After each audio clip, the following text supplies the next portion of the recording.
بڑی خبر کو سننے کو ملے جس سے انسان کو بہت محبت ہو تو چہرے پہ خوشی کے جذبات آتے ہیں، اور خوشی کے جذبات آتے ہیں تو چہرے پہ سرخی آتی ہے اور لہجے میں جوش آتا ہے، اور یہی سرخی اور یہی لہجے کا جوش غصے میں بھی ہوتا ہے۔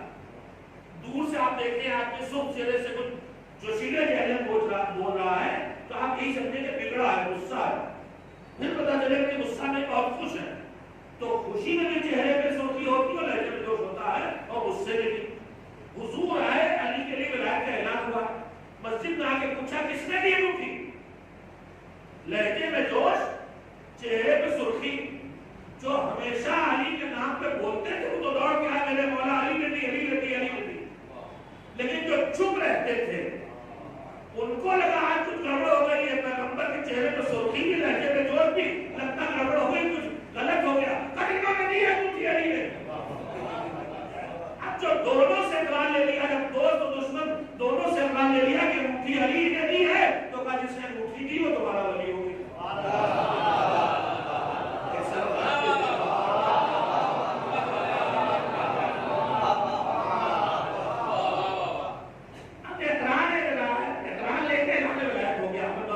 بڑھتا جا رہا ہے۔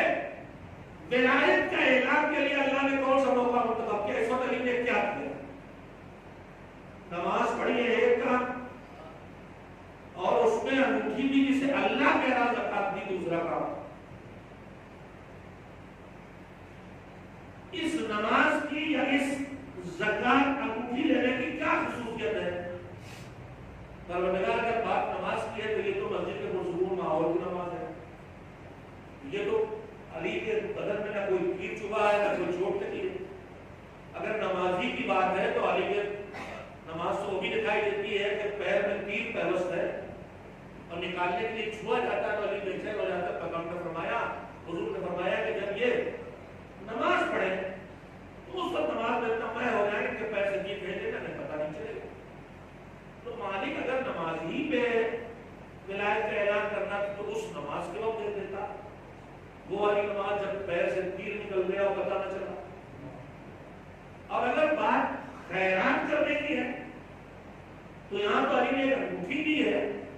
علی کی زندگی میں تو نہ جانے ایسے کتنے واقعات ہیں کہ بچے گھر میں بھوکے ہیں، قرض لے کے آ رہے ہیں، بچوں کی بھوک مٹانے کے لیے راستے میں دیکھا عمار بیٹھے کا کیا بات، مقدار بیٹھے کا کیا بات، کا گھر میں بچے بھوکے ہیں، اپنے بھوکے بچوں کو بھول گئے، ان کے بھوکے بچوں کے لیے رقم کی حوالے کر دی۔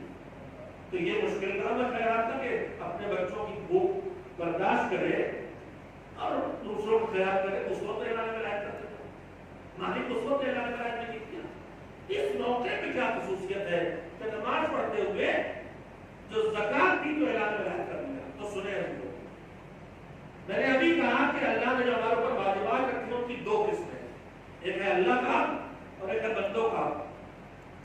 مولا کائنات کی پوری زندگی حقوق کی ادائیگی کی تاریخ، علی کی زندگی کا ایک لمحہ بھی اس سے خالی نہیں ہے کسی نہ کسی کا حق ادا ہو رہا۔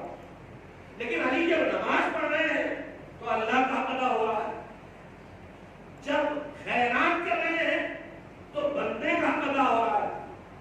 حق تو ادا ہو رہا ہے مگر کبھی اللہ کا حق ادا ہو رہا ہے اور کبھی بندوں کا۔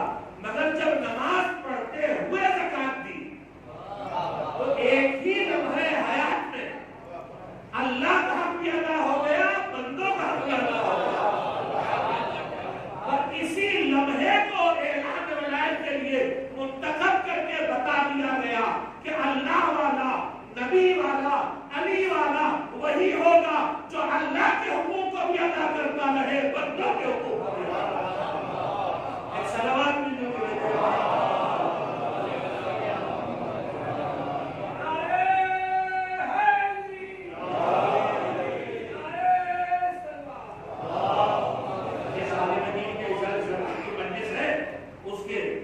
جتنا میں بچپن سے ان کی نوجوانی سے جانتا ہوں، سلطان مدارس میں طالب علم تھے، میں ان آدمیوں میں طالب علم تھا، فاصلہ تھا ہمارا ان کے عمر میں کافی، لیکن اس وقت سے واقف ہو۔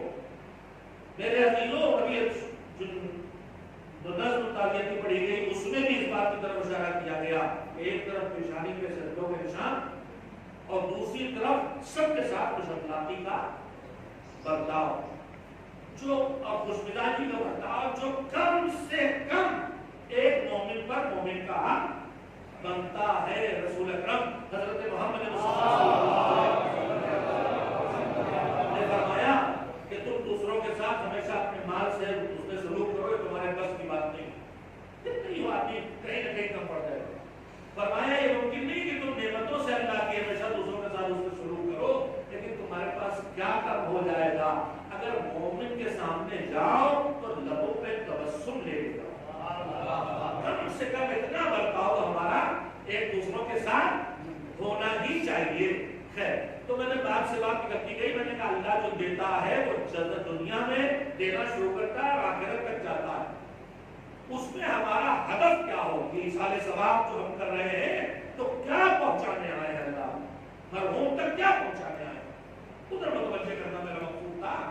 تو میں نے عرض کیا کہ دنیا میں اللہ جو دیتا ہے اس میں میری سنا رہا تھا کہ کہا اگر تمہیں مال میں اضافہ چاہیے تو زکات، یعنی اگر ہماری روزی میں کمی ہے تو اس روزی کے بڑھانے کا ذریعہ اس میں اللہ نے جو واجبات رکھے ہیں ان کو ادا کرنا۔ زکات کا مطلب صرف زکات ہی نہیں ہے، چاہے زکات ہو، چاہے فطرہ ہو، چاہے خمس ہو، تم اپنے مال کے واجبات نکالو گے اللہ تمہارے مال میں اضافہ کرے گا۔ اس کے بعد اس نے کیا کہا ہوتا مجھے لمبی عمر چاہیے، تو کہا لمبی عمر چاہیے تو اللہ نے رشتے بنائے ہیں ان رشتوں کو جوڑ کر کہا، اور مجھے لمبی عمر کے ساتھ صحت اور تندرستی بھی چاہیے۔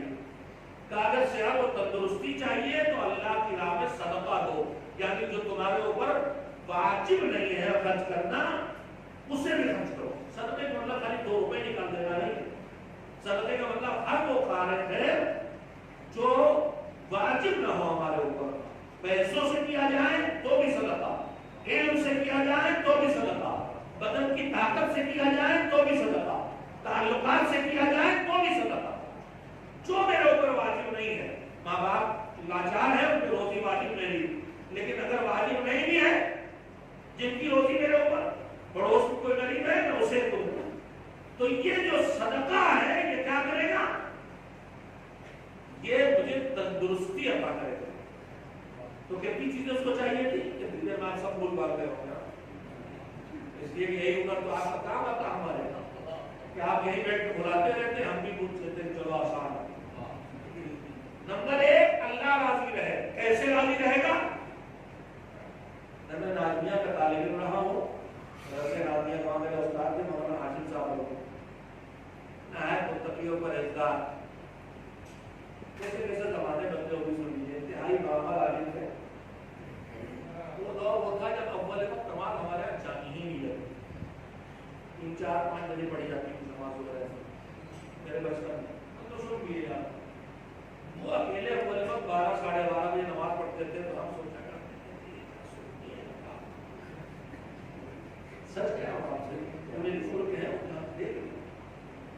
ہماری نوجوانی میں یہی حال ہماری قوم کا بہت بدلاؤ آیا اول وقت نماز تک ہم پہنچ گئے، تھوڑا اور آگے بڑھنا ہے کہ اول وقت نماز جب آئے تو اول وقت نماز ہی ہو، کچھ اور نہ ہو، اور آگے بڑھنا ہے۔ دینی شعور کی ضرورت ہے کہ اللہ نے جس کام کو جس وقت کہہ دیا وہ اسی وقت کرو، اور اس کی گنجائش دینے کی چاہے جب کرو چاہے جب کرو، جو بالکل اول وقت والی چیز مہیا کرتی اس سے کسی چیز کو ٹکراؤ نہیں۔ اب بھی نہ سمجھو تو سن لیجیے، جملے میں کسی بہت اچھے جملہ کہا ہے کہ نماز برکت عزاداری ہر وقت، ایک صلوات بھیجیں محمد۔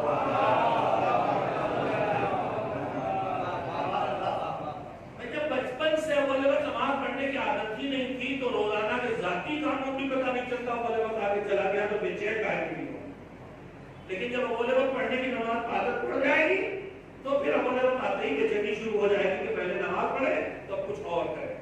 اور روایات یہ بھی کہتی ہے کہ اگر تم نے اول وقت نماز چھوڑا، ہماری نماز کو چھوڑا اپنے کسی کام کے لیے، تو وہ نماز اول وقت چھوڑ کے جو تم اپنا کام کرنے جانے والے ہو وہ ہونے والا نہیں۔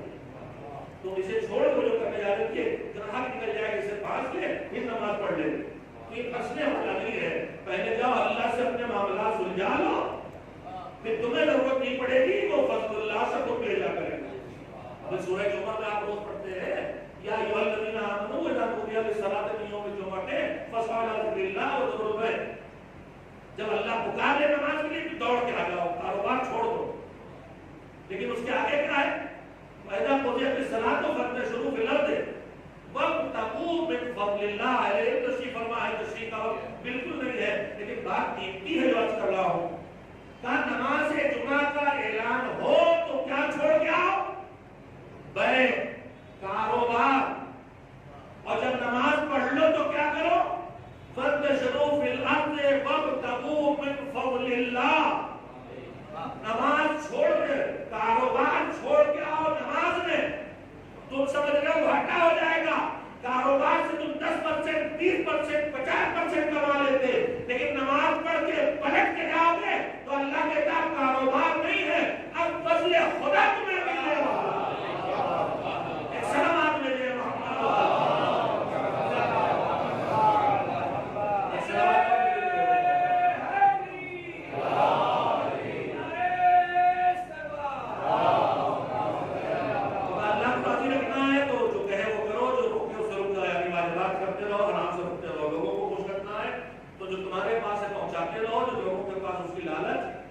اسے پانے کے چکر میں نہ پڑو. اگر چاہتے ہو تمہارا مال بڑھے تو جو واجبات مال میں رکھتے ہیں یعنی خمس یعنی زکات یعنی فطرہ وہ نکالو. اگر تم چاہتے ہو تمہارے تندرستی رہے تو صدقہ یعنی جو تمہارا ذمہ واجب نہیں ہے اس میں بھی کار خیر میں خرچ کرو. اگر تم چاہتے ہو تمہیں لمبی عمر ملے تو جو رشتے اللہ نے خون کے بنائے انہیں توڑو نہیں. اب ہم آپ کو سوچیں کہ کماتے ہیں برکت نہیں ہوتی, محنت کرتے ہیں پھر بھی نہیں ملتا. وجہ وہی ہے کہ اللہ نے جہاں برکت رکھی ہے, جہاں مال کی کثرت رکھی ہے, جہاں لمبی عمریں رکھی ہیں, جہاں تندرستی رکھی ہے, ان چیزوں کو تو ہم نے کر رکھا ہے بات. رشتے توڑنے میں ہم نمبر 1, بول چال کرنے میں ہم نمبر 1, خمس نکالنے میں سارا حساب نہیں کتنا نکل جائے گا بچے کا ہی کیا. مولانا غلام اسکری اللہ مقامات کی زندہ مولانا صاحب ارے کتنا خمس کا 100 میں 20 کا 20 نکل جائے گا بچے ہی کا. اچھا جو نکل جائے وہ آپ رکھ لیجیے گا اور جو بچے ہی کا نہیں وہ ہمیں دے دو. 80 بچ رہا ہے اور اللہ کہہ رہا ہے یہ بچ رہا ہے تو بڑھے گا, پکی گارنٹی. بینک کے 5% پہ بھروسہ ہے, اللہ کے کم از کم 10 گنے پہ بھروسہ ہے. 5% اور 10 گنے میں بڑا فرق ہے. 5% مطلب 100 لگا کے 5 ملنا اور 10 گنے کا مطلب 10 لگا کے 100 ملنا. تو اس پہ بھروسہ ہے, اس پہ بھروسہ نہیں ہے. خیر بہت لمبی باتیں نہ ہو جائیں تو نسخے میں نے آپ کو گنائے دنیا کے اثرات کا. چھٹی چیز کیا چاہیے؟ آپ کا ساتھ چاہیے میدان جنت میں. کہاں مقام محبوب. تو فرمایا فَأَتِرِ السُّجُودَ مَعَيَ لِلَّهِ الْوَاحِدِ الْقَهَّارِ. اگر تمہیں میرا ساتھ چاہیے تو میرا ساتھ کیسے ملنے والا؟ اونچائی چاہتے ہو نا, صاحب معراج کا ساتھ جنت میں چاہیے تو اونچائی کا ایک پانے کا ایک ہی طریقہ دنیا میں, نہ غرور ہے, نہ تکبر ہے, نہ پیسے کا مظاہرہ ہے. اونچائی پانے کا ایک ہی طریقہ ہے, تم جھکتے چلے جاؤ ہم تمہیں اٹھاتے چلے جاؤ. فرمایا تیرے سجودہ مایا للہ الواحد القہار. اگر آخرت میں میرا ساتھ چاہیے تو میرے ساتھ اللہ واحد و قہار کے سامنے لمبے سجدے کرو. تم جتنا سجدوں میں جھکتے چلے جاؤ گے ہم تمہیں اتنی معراج دیتے چلے جائیں گے. ایک صلوات کی دعا میں نے اپنی غلامی وقت اتنا نہیں لینا چاہتا. کہنے میں نے عرض کیا کہ ہم سارے ثواب کے لیے جمع ہوئے ہیں تو کسی کے مدد خیر پہ ہم حاصل کر سکتے. اس پر حصول میں جو چیز ہے وہ ایک دنیا کی چیز ہے. اکثر یہ ہوتا ہے کہ ہم بہت اعمال ہمارے خاص کر کے ہماری بہنیں الجھ کے رہ جاتی ہیں. زیارت عاشورہ کیوں پڑھ رہے ہیں؟ کب روزی کے لیے. سورہ واقعہ کیوں پڑھ رہے ہیں؟ روزی کے لیے. یا روزی یا نوکری یا اولاد یا رشتہ, تمام عالم خیر ہماری انہیں کے الجھ کے رہ جاتے ہیں. جبکہ یہاں پہ نہیں روکا ہے. سنیے ہمیں جانا کہا تھا کہ اللہ سے پانا کیا ہے.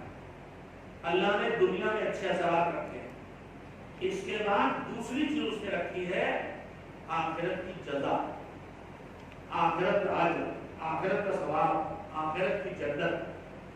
مگر وہ بھی آخری چیز نہیں، وقت نہیں ہے، میں صرف پہلے سنا دیتا ہوں آپ کو. وہ بھی صرف آخری چیز نہیں ہے. جب جزا کی منزل آتی ہے تو دیکھیے آدمی کہاں شروع ہوگا. ہم نے کوئی بھی عمل خیر کیا چھوٹے سے چھوٹا، قرآن مجید میں اللہ کہتا ہے کہ من جاء بحسنۃ فلہ عشر امثالها. کوئی بھی چھوٹے چھوٹا نیک کام کرو گے تو اللہ تمہیں 10 گنا اس کا دے گا. مگر 10 گنے میں نہیں رکتا. ذرا سے خوبی بڑھتی ہے کسی عمل کی تو وہی 70 گنا، وہی 100 گنا، وہی 70,000 گنا. لیکن یہاں تو نہیں رکتا. بچپن سے روایات جماعت کے ہم سنتے ہیں کہ جب کسی نماز جماعت میں 10 نمازی کھڑے ہو جائیں تو پھر اب اس پر جو اللہ اجر و ثواب دیتا ہے وہ اجر و ثواب اگر سارے جنوں انس مل کے اس کو لکھیں اور ساری زمین پر جتنا دریاؤں ندیوں سمندروں میں پانی ہے سب کی روشنائی بنا لی جائے اور سارے درختوں پر جتنے پتے ہیں ان کا کاغذ بنا لیا جائے اور جتنی درخت کی شاخوں کے قلم بنا لیے جائیں، تب بھی اس نماز جماعت کا اجر و ثواب نہیں لکھ سکتے جس میں 10 نمازی کھڑے ہوں گے. تو ہمارے خیر کہاں تک لے جاتے ہیں؟ جہاں گنتی نہ ہو سکے. معراج کی روایتوں میں ذرا سننے کے تھوڑا کیا کہیں گے، حضور گزر رہے دیکھا ایک جگہ فرشتہ بیٹھا ہوا ہے. کیا اس وقت کی روایات کے کلمات میں اس کے 1000 ہاتھ تھے اور ہر ہاتھ میں 1000 پنجے اور ہر پنجے میں 1000 انگلیاں اور ہر انگلی میں 1000 کو 1000 در 1000 در 1000 در 1000 کروڑوں ہو گئے. کیا کر رہا ہے؟ وہ جوڑ رہا ہے. انڈیا چل رہی کیلکولیشن چل رہا ہے. یہ کون سا کا بارش کا فرشتے ان کا کیا کام کا بارش کا حساب رکھنا. اور کیسے حساب رکھتے ہیں؟ تو اس نے کہا کہ حضور جس دن دنیا نے بنائی اللہ نے اور بارش ہو رہی ہے اس دن سے آج تک کا بارش کا حساب میرے پاس ہے اتنا کہ میں بتا سکتا ہوں کہ کتنے قطرے پہاڑوں پہ گرے ہیں، کتنے قطرے سمندروں میں گرے ہیں، کتنے قطرے ریگستانوں میں گرے ہیں، کتنے قطرے باغوں میں گرے ہیں. کہ اتنا بڑا اور باریک حساب تمہارے پاس؟ ہاں اتنا بڑا باریک حساب میرے پاس ہے مگر میں بھی ایک حساب نہیں لگا پایا. کہ وہ کون سا؟ کہ حضور جب آپ کے چاہنے والے کسی جگہ جمع ہو کے مل کے ہم آپ کو صلوات دیتے ہیں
یہ بتائیے شب ہجرت بستر نبی پہ جب مولا لیتے تو اللہ نے کیا اعلان کیا؟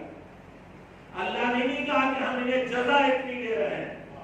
اللہ نے کہا من الناس من یشری نفسہ ابتغاء مرضات اللہ، لوگوں میں وہ بھی ہے کہ جو اپنے عمل کے بدلے میں اپنے نفس کے بدلے میں اللہ کی رضا تک پہنچ جاتے ہیں. تو رضائے پروردگار مومن کی زندگی کا وہ ہدف ہونا چاہیے جس کے لیے وہ دنیا کے ہر عمل خیر کو انجام دے. اتنی دیر کی گفتگو کا میرا یہ ہے. میں اس کا ثبوت اور دے دوں. سورہ توبہ کی آیت ہے بسم اللہ الرحمن الرحیم وعد اللہ المؤمنین والمؤمنات جنات تجری من تحتها الانہار خالدین فیہا ومساکن طیبۃ فی جنات عدن ورضوان من اللہ اکبر وذلک هو الفوز العظیم. اللہ کہتا ہے کہ ہر مومن مرد اور ہر مومنہ خاتون سے اللہ کا یہ وعدہ ہے کہ وہ اسے جنت دے گا، اور وہ جنتیں دے گا جن میں زمینوں میں نہریں جاری ہوں، اور عدن کی جنتوں میں رہنے کے پاک و پاکیزہ ٹھکانے دے گا۔ جنت دے گا، اعلیٰ ترین جنت دے گا، جنت کے پاک و پاکیزہ ٹھکانے دے گا۔ اس کے بعد اللہ کہتا وَرِضْوَانٌ مِّنَ اللَّهِ اکبر، لیکن جنت کے لائق اپنے کو پا کے سمجھ کے کہ ہم پیغمبر پہ رو لیے، آل پیغمبر پہ رو لیے، جنت واجب ہو گئی، مطمئن ہو کے نہ بیٹھ لینا۔ وَرِضْوَانٌ مِّنَ اللَّهِ اکبر، جنت پا لینا کوئی بڑا کام نہیں ہے، اللہ کی رضا تک پہنچنا ہے بڑا کام۔ وَذَلِكَ هُوَ الْفَوْزُ الْعَظِيمُ، اور اللہ کی رضا کا حاصل کرنا ہے سب سے بڑی کامیابی۔ تو میرے عزیزو، ہمارے تمام اعمال خیر کے پیش نظر یہ ہونا چاہیے کہ اللہ کی رضا ہمیں مل جائے۔ اب جزا ہو یا دنیا کا کوئی اچھا اثر ہو یا اللہ کی رضا ہو، ہمارے عمل سے کب ملے گی؟ میں بات کو سمیٹ رہا ہوں، تب ملے گی جب ہم عمل ویسے کریں کہ اللہ کی بارگاہ میں قبول ہو۔ توجہ دیکھیں، میں نے محنت کی ہے اور آپ سے محنت لی بھی، لیکن ایک پیغام پہنچانے کے لیے صرف ہمارا کسی نیکی کا کر لینا کافی نہیں ہے کہ ہم کچھ بھی کر ڈالیں تو اللہ سے ضرور دلوا دیں گے چیز۔ کہ اللہ کی بارگاہ میں قبول ہو تبھی تو ہمیں ملے گا، لوگ اس سے پانا چاہتے ہیں، چاہے دنیا کی نعمتیں، چاہے اللہ کا اجر و ثواب اور جزا اور جنت، اور چاہے رضا پروردگار۔ ان میں سے کچھ بھی تب ملے گا جب وہ نیکی ہماری قبول ہو۔ نماز پڑھے تو قبول ہو، اگر ہم تلاوت کریں تو قبول ہو، اگر ہم مجلس کریں تو ایسی کریں کہ قبول ہو۔ یہ تو ہے نہیں کہ ہم نے کر ڈالا تو اللہ مجبور ہے قبول کرنے۔ ہمارے کسی بھی عمل پر ہمیں کچھ بھی ملے گا تو تب جب وہ قبول ہوگا۔ قبول ہونے کی شرطیں ہیں جن کے اس وقت گنانے کی گنجائش نہیں ہے، میں فہرست کے طور پر چھوٹی چھوٹی چیزیں گنا دینا چاہتا ہوں۔ قبول ہونے کی پہلی شرط یہ ہے کہ اللہ نے جو کام جیسے کہا ہے ویسے کیا۔ اللہ کسی اور طرح کہے اور ہم کسی اور طرح کریں تو قبول ہونے والا نہیں۔ اللہ کہتا ہے 2 رکعت نماز پڑھو، 1 رکوع کرو، اس میں 2 سجدے کرو اور رکعت۔ اب میرا موڈ ٹھیک ہے، میں نے کہا آج میں رکعت نماز پڑھوں گا 4 سجدوں والی، 2 رکوع والی، تو قبول ہو؟ قبول نہیں ہوگا۔ اللہ جیسے کہے ویسے کرو، جب جو کہے اس وقت وہ کرو۔ کرنا کافی نہیں ہے، ویسے کرنا جیسے اللہ کہہ رہا ہے۔ تو یہ ہے قبول ہونے کی شرط۔ اور بھی قبول ہونے کی شرط ہے نیتی اور الہیت، دکھاوا نہ ہو، ریاکاری نہ ہو، نام کا چکر نہ ہو، اللہ جیسے کہہ رہا ویسے ہو، اللہ جیسے کہے ویسے کرو، اور جو جب کہے وہ تب کرو۔ اب حج کے زمانے کو کیا حج واجب ہے؟ میں شاید ایسے ہو گیا کہ حج کا سوال ہے، میرے اوپر حج واجب ہے اس سال، تو 9 ذی الحجہ سے 12 ذی الحجہ تک میرے اوپر حج کے اعمال ہے، اور اس سے پہلے حج کا سفر ہے، اور اس کے بعد حج سے واپسی کا سفر ہے۔ اب میں حج کو چھوڑ دوں کیوں؟ کئی آپ کو ضروری کام ہو کر لیں، حج اگلے سال انشاءاللہ کرنا۔ اب اللہ کی اس وقت تمہاری اوپر ڈیوٹی کیا ہے؟ حج کرنا ہے۔ تو حج کرو گے تو قبول ہوگا، حج چھوڑ کے کچھ اور کرنے جاؤ گے تو قبول ہونے والا نہیں ہے۔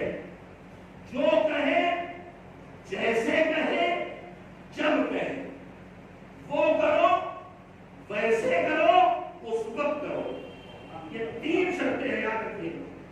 جو کہے وہ کرو، اپنی طرف سے نہیں، وہ کچھ کہے تو کچھ کہو۔ ہماری رسم و رواج کی پوری دنیا جو شادیوں میں اور موتوں میں سب سے زیادہ دکھائی دیتی ہے، ان میں رسم و رواج کا حصہ بڑا ہے، دین کا حصہ بہت چھوٹا ہے۔ میرے عزیزوں، میں جس بات کو آپ سے کہنا چاہتا ہوں اللہ کے کو پہنچا سکوں، اس رسم و رواج کی دنیا نے ہمیں دین سے دور کر دیا۔ کیوں دور کر دیا ہے؟ کیوں ان رسموں کے خلاف ہم لوگ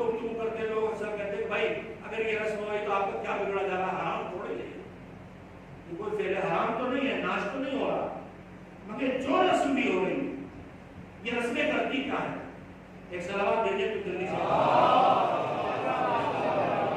موت کی رسمیں، موت کے واجبات میں تو صرف وقت موت قبلہ کو بیٹا دینا اور اس کے بعد اسے غسل، کفن، غنوط اور دفن، یہ واجبات. مستحبات میں صدقہ دینا لگے گا، تلاوت کرنا ہے، یا دنیا کے کوئی بھی کارج ہے کیا جا سکتا ہے. مرنے کے بعد بھی مستحب واجبات میں ہے اس کے قرض کو چکانا، چاہے اس کا قرض اس کا مال کا قرض ہو، کسی سے لیا ہو، یا خمس یا زکات واجب ہو اس پہ، یا بدن کا قرض ہو، چاہے نماز واجب ہو نہ پڑھی ہو اگر کسی وجہ سے ان کا چکانا ہے. یہ پہلی چیز. اس کے ادا کرنے کے بعد مستحبات کی بات آتی ہے، اور مستحبات کے بعد بھی ہماری رسومات جو اس وقت رائج ہو گئی، جن کو ہم اصل حصہ دین کا بنائے ہوئے ہیں.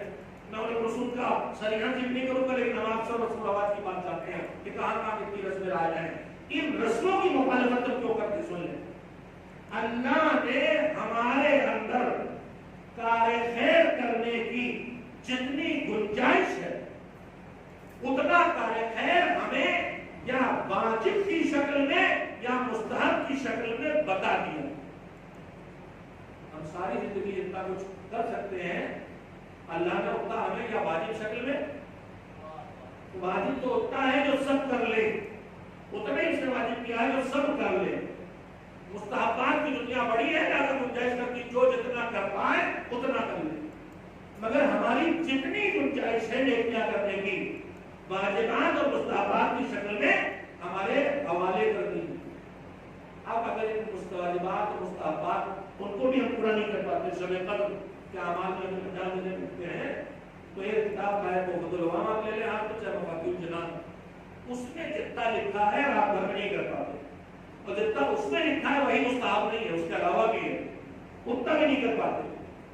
تو جتنا ہم کر سکتے ہیں پوری گنجائش بھر اللہ نے ہمارے دل میں ایک بہت توجہ کی ضرورت ہے آپ کی. اگرچہ بات کافی تھک چکے ہیں لیکن میں بات قیمتی کر رہا ہوں، توجہ فرمائیں.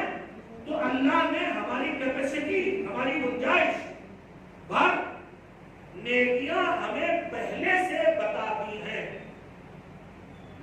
اب میں مثال تو بات آسان ہو جائے. گھر میں ہمارے کتابوں کی الماری ہے، اس کتابیں ہیں، کھسا کھس بھری ہوئی الماری. اب اس میں ایک کتاب رکھنے کی گنجائش نہیں ہے.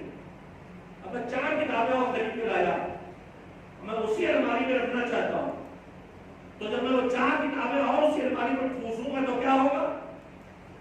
جب میں انہیں کتابوں کو ٹھوسوں گا تو 2-4 کتابیں چھلیں گی، ٹیڑھی ہوں گی، اور پھر بھی گنجائش نہیں بنے گی کنارے والی جب تک گر نہ جائے. تو جتنی گنجائش جب وہ پہلے سے فل ہے تو اس میں جب میں کتابیں بھروں گا تو 2-4 کتابیں گریں گی تو یہ والی آئیں گی. میرے عزیزوں، جب میرے وجود بھر اللہ نے واجبات اور مستحبات انجام دینے کے لیے مجھے پہلے سے دے رکھے ہیں، اب اگر اس میں رسم و رواج بڑھاؤں گا تو کہیں نہ کہیں سے کوئی مستحب اکیلا جائے گا یا کوئی واجب اکیلا جائے گا، تب یہ رسم و رواج انجام پائیں گے. اس لیے رسم و رواج کو پہچان سے اس سے بچنا ضروری ہے، اور واجبات اور مستحبات کو سمجھ کے اس کا انجام دینا ضروری ہے. ایک صلوات کی ضروری ہے. سارے سوال میں جس سے بات کر رہا ہوں ہم کو کرنا چاہتے ہیں جو اللہ کی بارگاہ میں قبول ہو. قبول ہونے کی شرطوں میں یہ ہے کہ جو کہے وہ کرو، جب کہے تب کرو، جیسے کہے ویسے کرو. میں نے آغاز کلام میں جو آپ کی خدمت میں حدیث پڑھی جب میں چھٹے امام حضرت ترجمہ کروں. یہ حدیث کی ارشاد چھٹے امام کا نہیں لکھتے، جو ان کے ارشادات تھوڑے تھوڑے سے کلمات کی تبدیلی کے ساتھ کئی معصومین نے جملے فرمائے ہیں کہ شیعہ من فاضل طینت، ہمارے شیعہ ہماری طینت کے بچے ہوئے حصے سے. میں طینت کا ترجمہ مٹی نہیں کروں، اس لیے کہ جو خلقت ان کی ہے، جو ان کی طینت ہے، ہمیں نہیں معلوم، اس میں نور بھی ہے، نور ہی ہے بلکہ. اب ہم اس کے بچے حصے سے ہیں، تو جب اس طینت کے بچے حصے سے شیعہ ہیں تو پھر اس کے نتائج جو ہے ان میں سے ایک نتیجہ یہ ہے کہ یفرحون لفرحنا ویحزنون لحزننا.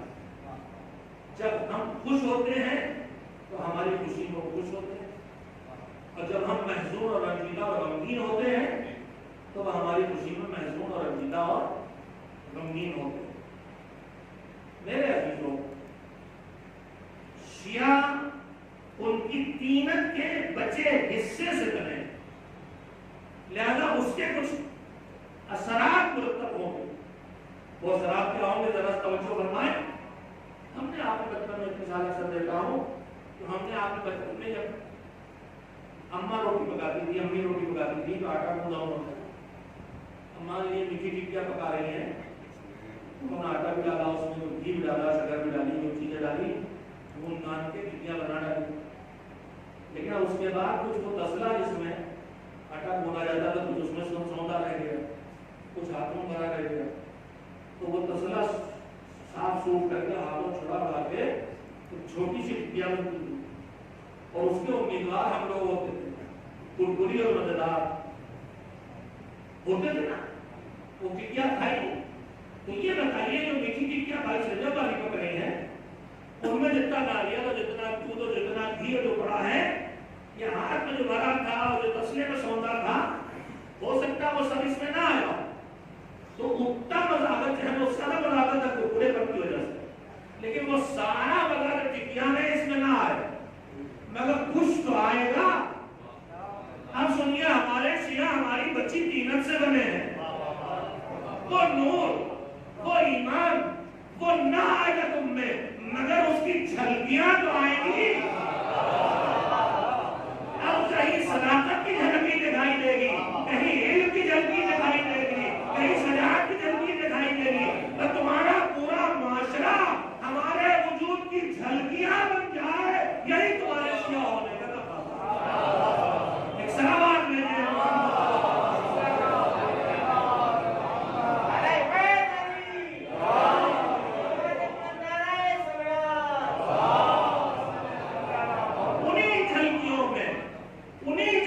میں جھلکی یہ ہے کہ جب وہ رنجیدہ تو تم رنجیدہ، اور جب وہ خوش تو تم خوش۔ آج مجلس رکھی گئی تو اس پر 4 کا کیلکولیشن نہیں کیا جا سکتا، گویا 29 کی بظاہر کیلکولیشن سے ہونا 30 میں ہو گئی۔ آج پہلی چیز پاتا ہے، ہمارے باہر باتیں بہت بکنکڑ بن جاتی ہیں، لہٰذا میں صراحت سے بات کر دوں، ان کی خوشی کی تاریخ میں ہمیں اپنا غم نہیں بنانا، اور ان کے غم کی تاریخ میں ہمیں اپنی خوشی نہیں بنانا۔ یہ ہے اصل پیغام۔ ان کی خوشی میں ان کا غم ہو، یہ تو ہمیں مزاج شریعت میں لکھنے کو ملتا ہے۔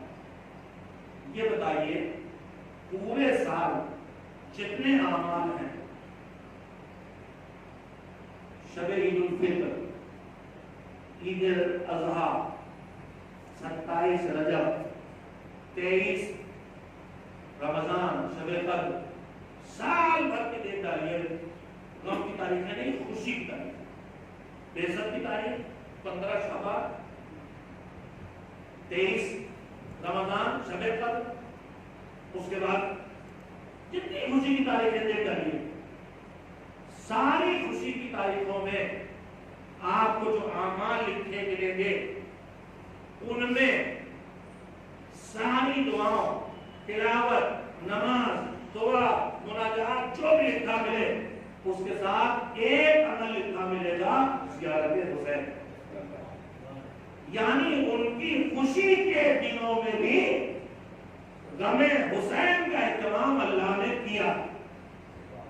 صرف ایک خوشی ایسے دیکھنے کو ملتی ہے، پورے سال کے اعمال دیکھ لیں، عیدیں، شب جمعہ، شب قدر، شب بعثت، شب ولادت حضرت ولی اصغر صلی اللہ تعالیٰ عنہ، سب میں زیارت حسین ہے۔ بس ایک خوشی اللہ نے خالص رکھی ہے جہاں زیارت حسین بھی نہیں ہے، اور وہ خوشی کا دن ہے غدیر کا دن۔ غدیر میں آپ کو زیارت سید الشہداء لکھی نہیں ملے گی، تو ان کی خوشی میں خود حسین کا غم شامل ہوا۔ ہم سے کہا گیا ہے کہ ان کی خوشی میں تم خوش ہو گئے، یعنی اپنی خوشی، ان کے غم میں تم اپنا خوشی نہیں کرو گے، اور ان کی خوشی میں اپنا ظلم نہیں کرو کہ ہم غم حسین کریں تو یہ ان کے مزاج پہ ناگوار ہونے والا نہیں ہے. کہ اس کے باوجود اگر دونوں چیزیں ہم سامنے رکھیں کہ آج مثلا آج معصوم کون کی ولادت ہے, جناب فاطمہ بنت موسی بن جعفر علیہ السلام, ان کی ولادت تاریخ پڑھ گئی ہے چاند کی تبدیلی کی وجہ سے. لوگ حالات سمجھے بغیر, لوگوں کی مجبوریاں سمجھے بغیر مجلس کرنے والا, مجلس پڑھنے والا مفتی بن کے جان کھانا شروع کر دے. یہ کیا کر دیا آپ نے صاحب, ارے بھائی جان بوجھ کے نہیں رکھتی, مگر ہمارا مزاج یہی بنا ہوا ہے کہ جان بوجھ کر کرتے اس پہ کبھی پریشان نہیں ہوتی, اور جو غلطی سے ہو جائے اس کو بڑا اتم مچاتے ہیں. جان بوجھ کے نمازیں قضا کرتے ہیں کبھی پریشان نہیں ہوتی, لیکن غلطی سے بھی ہاتھ سے قرآن چھوٹ کے گر جائے, ارے مولانا کوئی کفارہ ہو تو بتا دیجیے. نہیں بھیا, اس کا کوئی کفارہ نہیں. جب پوچھنے بھی آتے ہیں کفارہ بھی پوچھتے ہیں, کفارہ پوچھتے ہیں. حج میں ایک صاحب آئے, کچھ غلطی کی تھی, پوچھنے لگے کہ ہم نے کیا اس کا کیا کفارہ ہوگا. تو طالب جوہری علامہ طالب جوہری علامہ بیٹھے کہنے لگے اعوذ یہ ہے کہ پکڑا جاتی ہے, کفارے کی بات کی ہے احمد کے لفظ بھئی کفارہ ہے. صلوات میں کرنا چاہتا ہوں, کبھی کبھی ہمارے معاشرے میں تو پہلے کے خبر کے خوب اماموں کی ولادتوں کی تاریخیں آگے نکل جاتی ہیں اور ہمیں پتہ بھی نہیں چلتا. میں نے ایک برڈے میں شرکت کی, شہادت امام کی تاریخ تھی, میرے سے تاریخ مجھے بھی نوٹ کرائی گئی, اب لکھ لی میں نے, اور جب وقت آیا دیکھا ولادت اور شہادت, ان کی لاکھ خوشامد کی کہ بھیا یہ اہتمام کم کر دو, مت کرو, لیکن خیر چلیے. تو ابھی تک ہمارا دور یہ تھا کہ ہمیں پتہ ہی نہیں چلتا تاریخ کی گزر. اب ذرا علماء نے ادھر متوجہ کر دیا کہ بھائی ولادت کے موقع پر خوشی مناؤ, شہادت کے موقع پر غم مناؤ, تو اس کی قیامت کھڑی کر لی ہے, حرام جیسا بنا دیا کہ اگر ولادت کی دن مجلس ہو گئی تو بچے سے کوئی حرام کر ڈالا. میرے عزیزو ایسا نہیں, ایسا نہیں. اچھا یہی ہے, اچھا یہی ہے کہ یہی کیا جائے. اس کی خوشی کے دن خوشی کا ہو, اپنے غم کا نہ ہونے پائے, اور ان کی غم کا دن غم کا ہو, ہماری خوشی کا دن نہ ہونے پائے. میں بہرحال ہمارا اصل مقصد یہی ہے کہ ایصال ثواب, اور ایصال ثواب میں اللہ کی رضا اصل ہدف ہے, اور اللہ کی رضا اس میں اپنے جذبات یا اپنے دل کی بات کی بجائے دیکھا جائے کہ یہاں دین مذہب, دین و مذہب کی نگاہ میں اللہ کی رضا کدھر ہونے کا زیادہ امکان, تو شاید اللہ کی رضا ہونے کا امکان ادھر زیادہ ہو کہ آج خوشی کے دن ہم اس گفتگو کو ان کے تذکروں پہ ختم کر دیں اور مسائل کے تذکرے نہ کریں. میں کوئی فتویٰ دے رہا ہوں, نہ میں کوئی حکم شریعت جو عقلی بات شریعت کو سمجھ کے واس کر رہا ہوں, اس کا استفتاء کیا جا سکتا ہے. ولادت کے دن کے مجلس سے حسین حرام ہے, میں نہیں سمجھتا کہ کوئی فتویٰ جائے گا. لیکن ابھی سب معاشرے میں ادھر ہی پہلے ادھر تھے, اپنی شادیاں رکھ لیتے, شادتوں تاریخوں میں تب خبر نہیں. اب ذرا سے علماء نے بتا دیا تو علماء کے اوپر بھی مسلط.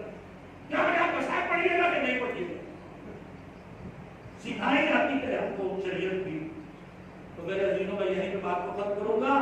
اس تذکرے کا مقصد رضا, اور میرے عزیزوں اس کی ولادت کیا تاریخ ہے, جناب معصومہ قوم, ان کا اس گرامی کو میں ختم کر رہا ہوں بات کو, فاطمہ ہے. اس گھر میں سب بیٹیاں فاطمہ ہوتی تھی, سب بیٹے علی ہوتے. اسی لیے پہچانی بنائی جاتی تھی اکبر اور اصغر اور کبریٰ اور صغریٰ. بڑی والی فاطمہ, چھوٹی والی فاطمہ, منجلی والی فاطمہ, بڑے والے علی, منڈے والے علی, چھوٹے والے علی. تو فاطمہ تو سب گزری, مگر ایک جملہ کہنا چاہوں گا, خانوادے بافضیلت خواتین بہت گزری اور ایسی گزری ہیں کہ جو معصومہ کونین, معصومہ کائنات کر کے آئی, یعنی جناب فاطمہ الزہرا سلام اللہ علیہ, ان کے فضائل و کمالات جب ان کے القاب کے ذریعے سامنے آتے ہیں تو سیدہ نساء العالمین, ساری عورتوں کی, کائنات کی عورتوں کی سردار. اس کے بعد ام ابیہا جو کائنات کا رسول ہے, اس کی بیٹی, مگر شرف اور فضیلت اور محبت میں ماں, صدیقہ, طاہرہ, طیبہ, محدثہ, محدثہ نہیں محدثہ, یعنی جس سے فرشتے باتیں کرتے ہیں. راضیہ جس جو اللہ سے راضی، مرضیہ جس سے اللہ راضی، صدیقہ جس کی زندگی میں جھوٹ نہیں، کمالات ہی کمالات تھے۔ اب جو اللہ نے بیٹی دی زینب، باپ کی زینت، اب لوگوں نے دیکھنا شروع کیا ان کی شجاعت، ان کی طہارت، ان کا علم، ان کا تفقہ، ان کی بصیرت کا کہاں کہاں گنا ہے۔ بس یہ ہے ثانیہ زہرا، اور زینب تو ثانیہ زہرا بن گئی، مگر اس کے بعد فاطمہ نام کی بیٹیاں بہت گزری، مگر کوئی ایسی نہ گزری جسے پوری کائنات معصومہ کہے۔ فاطمہ بنت موسی جعفر ہے جسے معصومہ کا لقب ملا، یہ خصوصیت ہے۔ دوسری خصوصیت یہ ہے کہ یہ وہ مومنہ اور وہ اس خانوادے کی خاتون ہے کہ جن کے زیارت کا حکم تو دیا ہی ہے معصوم نے، اس کے ساتھ ساتھ کلمات زیارت بھی معصوم کی طرف سے فراہم ہوئے، حتیٰ کہ جناب زینب سلام اللہ علیہا یہ بھی تو ہم لوگ زیارت پڑھتے ہیں، وہ زیارت معصومین سے مروی نہیں، وہ علماء نے تیار کی، اور جو اکثر امام صاحبوں کی زیارت کے لیے جاتے ہیں وہ زیارتیں معصومین سے روایت نہیں ہے، ان کے فضائل و کمالات دیکھ کے ان کے لیے علماء نے وہ سلام تیار کیا، وہ زیارت تیار کی ہے، لیکن معصومہ قوم کے لیے ان کی خصوصیات اور فضائل میں فضیلت یہ ہے کہ حکم کیا ہے کہ ان کی زیارت کو جاؤ، اور اس کے بعد دوسری خصوصیت یہ ہے کہ معصوم سے انہیں کلمات کی زیارت ملے ہیں۔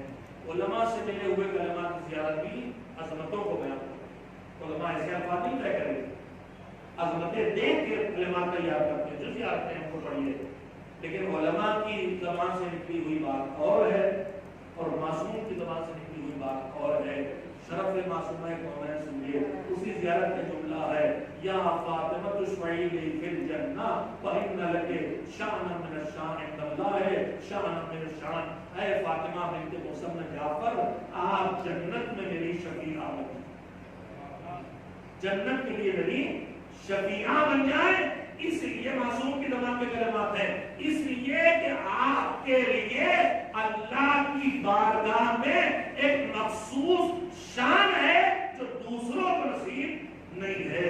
میں یہیں پہ ختم کرتا ہوں دست بدعا ہوتے ہوئے کہ وہ بہن جو اپنے بھائی سے ملنے نکلی تھی اور راستے میں شہید کر دی گئی، پروردگار تجھے اسی مظلومہ کا واسطہ ہمارے اس ذکر کو قبول فرما، اور جس کے سال ثواب کی مجلس سے اس تک پہنچا دے۔ پروردگار جس عالم دین کی دنیا سے رخصتی ہوئی ہے اس کے وارثوں اور بچوں کو صبر عنایت فرما، پروردگار انہیں محمد و آل محمد کی شفاعت عنایت فرما، پروردگار جتنے اعمال خیر انجام دیے جا رہے ہیں اعمال خیر کی سال ثواب کے لیے انہیں قبول فرما اور ان کے درجات کو عالی فرما۔ ہم میں کوئی معصوم نہیں ہے، ہم سے لغزشیں ہوتی ہیں، پروردگار کوئی مغفرت توبہ اور استغفار سے رہ گئی ہو تو ہماری طرف سے ان کے لیے استغفار کو قبول فرما، ان کی مغفرت فرما، انہیں جوار معصومین میں جگہ عنایت فرما، انہیں وادی السلام میں جگہ عنایت فرما، انہیں تو نے انشاءاللہ ان میں شامل کیا ہوگا کہ جن سے ملنے حسین آتے ہیں۔ پروردگار ہر قدم پہ حسین کی شفاعت ان کے بھی شامل حال فرما، ہم سب کے بھی شامل حال فرما۔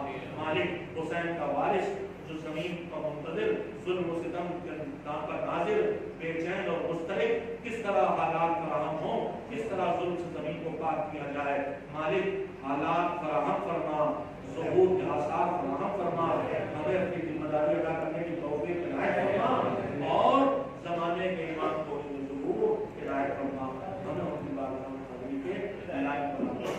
ایک بار سورہ ہم اور 3 بار سورہ توحید کی تلاوت فرما کے مولانا سید عمران حیدر عابدی کی روح کو